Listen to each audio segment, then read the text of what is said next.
Hello and welcome to GameSpot's coverage of Gamescom 2013. Mark Walton, you just saw some Sony games. I've been seeing the Sony all morning. So much Sony. Tell me about The Order. I'm going to tell you about The Order. So The Order is the game that was announced quite recently, and suffice to say, they're not very far along with this game. Oh, really? They're not far along at all, because the demo that we saw was essentially a tech presentation.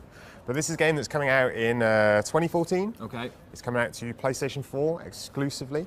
This is the in Whitechapel kind of future old London thing. Yeah, the alternate history of the what do you call it?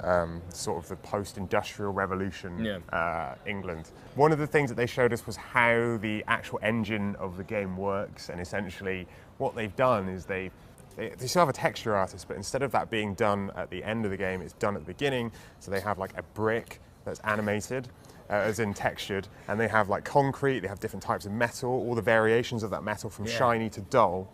And what they can do is combine all those materials together. Make a house. Well, they can make a house, yes, but they can combine them together to create other different types of textures. So there's a texture artist doesn't have to go in and say animate a gun, because they have this different wood textures already done, and they combine them in different ways to create different types of gun. You shoot a piece of metal, it will deform. The example shown was like a bucket. You shoot the bucket, it will deform in different ways, and then as it moves and rolls around, it will react to the change of shape.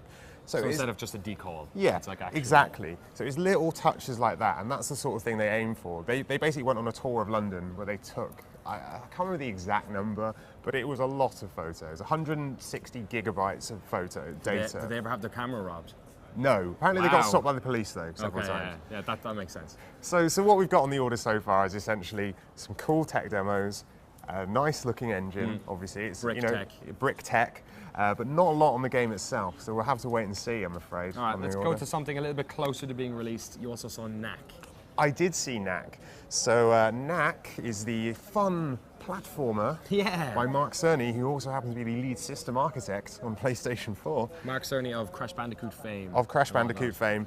Essentially, Knack is this character that can absorb bits of the environment into him to change his size and change how he moves. That's sort of the information we've got so far, but what we were showing today was a lot more of the story stuff. Okay. Because it was little snippets here and there, but I think it was to show off the voice acting. Ah, okay. You know, it was just like some neat voice acting in there. It's very much a family-orientated game. Yeah. Did you feel that when you were playing it though, that it was like, in terms of gameplay, that it was quite reductive that way, or would it still be fun? Like, would it be like a Spyro, for instance, one that like kind of, you know, it's for kids, but lots of people would like? I would say it's more of a Spyro, for sure. I think they were showing off some of the more trickier platforming sections in that game. It worked quite well. I think that one of the other things that they're doing is an interesting co-op mode as well, specifically aimed at families. So this is something they announced today, is that you can join in as Robo-Knack. And when you join in as Robo-Knack, you basically... I thought Knack was already a robot. No, he's not a robot. He's not a robot. He absorbs... He's basically based on these artifacts, and it's the artifacts that he absorbs that give him his power. But Robo-Knack can join in. You can join in as a second player, and the idea is that a parent can join in with their child, and you as Robo-Knack can donate bits to regular Knack so he can build himself bigger and make the game a little easier. Chop off a leg and kind of... you can also... he's just like ripping off limbs randomly, as you do. Family games. Absolutely. I'm still not sure about Knack. I played a little bit of it at E3. It's a nice little platform. I don't think it's going to change the world from what I've seen so far, but maybe I'm wrong. I'm willing to be proved wrong on this. Maybe Knack will come out and I'll be like, hey, Knick-knack, paddywhack. Platformer of the decade. We've talked about some of the American stuff. Japan Studios working on Rain. Now this, ladies and gentlemen, was the most interesting game that I saw today. I mean, for me personally, I thought this was a really cool looking game. So this is, we've known a little bit about this before, but to recap, this is the game where you play as a small child, a little boy who sees this girl outside his window, and she's basically invisible unless she's in the rain. And he gets sucked into her world, and her world is a rain that is always at night and always raining. And great. We're back to London again. We're back to London again, basically. But the core mechanic of the game is that you can either be visible when you're in the rain or invisible when you're not in the rain. And that's basically how the puzzles work. There's even only 3 buttons in this game. Is this like full retail stuff, or is this more, more like a journey? No, this is PS3. It's more of a journey thing. It's PSN download. Cool. But it's one of those sort of really interesting indie titles that, well, it's not indie, it's like an indie studio within Sony, if that makes sense, that is going to be one of those things that people look to. I think it's going to be up there with the likes of Journey. This looks super interesting.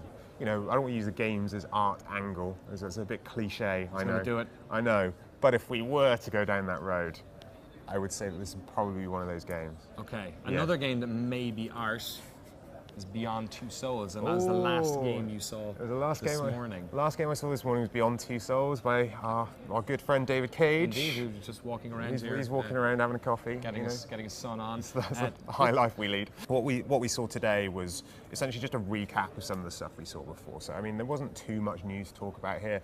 It's clear that this is quite a big game. It's going to span a lot of different areas.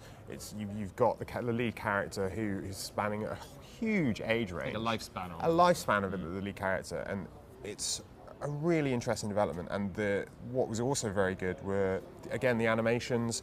The voice acting is marvellous. I wish all games had voice acting like this. But there was one other thing they announced today, and if you are an Android or iPhone owning type person, as you are, why you're that person. I'm that person. Everyone is. You can use your touchscreen device to control the game. You don't have to use a DualShock.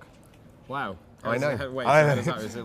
we talking analog stick? Okay, so it's buttons? not an analog stick sort of situation. Okay. It's very much, the idea is that it's aimed at the people that would want to, that played Heavy Rain but didn't actually play it. I.e., you would sit with a friend with a controller and tell them what to do. And David Cage was saying, well, this is his theory, is that those people were put off by the crazy analog sticks and buttons of a controller. I can certainly see that. Sure. Great. So the Vita as well then? You'd think there'd be a Vita app, but no. Despite the Vita's glorious touchscreen, there is no Vita app. It is just Android and iOS. But that brings me neatly onto the final point that they brought across, is that there is a co-op of sorts in this game. So you can switch between the two characters, and one person plays one person plays the other. So if you're playing as the ghost character, you have different sets of interactions. It's not simultaneous.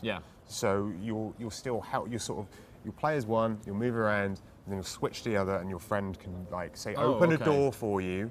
Because obviously you're a ghost, you can float through different parts of the scenery. Is this at specific points in the game, or? It's anywhere in the game. It's anywhere in the game. Now you're able to do this as one person, as one player. But it's if you want to involve a friend in a way and work together. I got a friend who's really into ghosts. He's like doesn't really like playing games about humans. Yeah, he's like ghosts. That does it for me. That's that's the kind of thing I'm into. Then go for it. You can do that. And they can use their phone. And so there's any combinations. You can have a DualShock. I mean, it's been Germany too long. You can have a DualShock and a phone and DualShock. You can have two phones if you want. No one wants to play a DualShock. So there you go. Future of video games. It's the future of video games. It's happening. As David Cage with emotion. Sweet. All right, Mark, thank you very much for talking to us about all of the Sony games. I know you've got a bunch more to see. I do. So we'll catch up with you later, but make sure to stay on GameSpot.com for way more coverage of Gamescom 2013.